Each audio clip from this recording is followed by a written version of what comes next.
पिया तो से नैना लागे रे, पता नहीं क्यों जब जब यह गाना रेडियो में सुनती है तब तब वह कहीं खो जाती है उन पुराने ख्यालों में।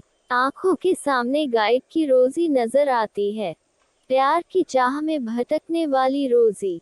सारी औरतें तो रोजी नहीं होती है ना, और जो रोजी बनना चाहती भी है तो क्या उसे इतनी आसानी से बनने दिया जाता है? उसका तो चरित्र हरण किया जाता है। प्रेम ही सत्य है, प्रेम ही शिव है, प्रेम ही सुंदर है। यह सारी बातें केवल किताबों में ही अच्छी लगती है।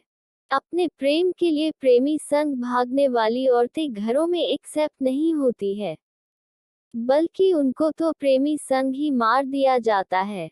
फिर प्रेम करना क्या जायज हुआ?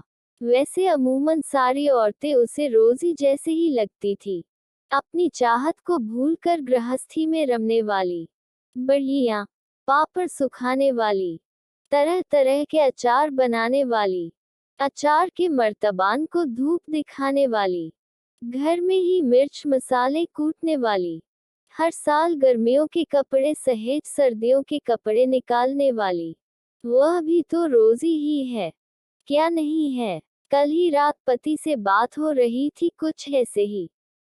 कुछ बात करनी है। आधी अधूरी बातों के बीच पति महोदय कहने लगे, क्या हुआ है? तुम्हें टाइम दो, टाइम दो। इतना टाइम देता ही तो हूँ, और क्या करूँ? घर में ही रहूं? बिजनेस कौन संभालेगा? सब कुछ तो मैं तुम्हारे लिए ही तो करता हूँ। लगता है बहुत दिनों से शॉपिंग पर नहीं गई हो। कल मेरा एटीएम कार्ड ले जाकर अपने लिए कुछ ज्वेलरी खरीद लो। ज्वेलरी, सोना चांदी, क्या करूं मैं उसका? पहन कर किसे दिखाऊं? कोई हो तो देखने वाला। शायद रोजी को भी तो यही उलझन थी। फिर राजू में उसे वह मिल गया जिसकी उसे तलाश थी। वह तलाश कुछ खास नहीं थी, एक टाइम और साथ की ही तो दरकार थी। मर्द कहाँ इस बात को समझते हैं। हर कोई कहेगा क्या कमी है इसके पास। कोई दो कदम और आगे बढ़कर कहेगा सुख इसको काटता है। वह रोजी कैसे बने? अब वह रोजी नहीं बन सकती। अचानक उसकी निगाहें आंगन में गई।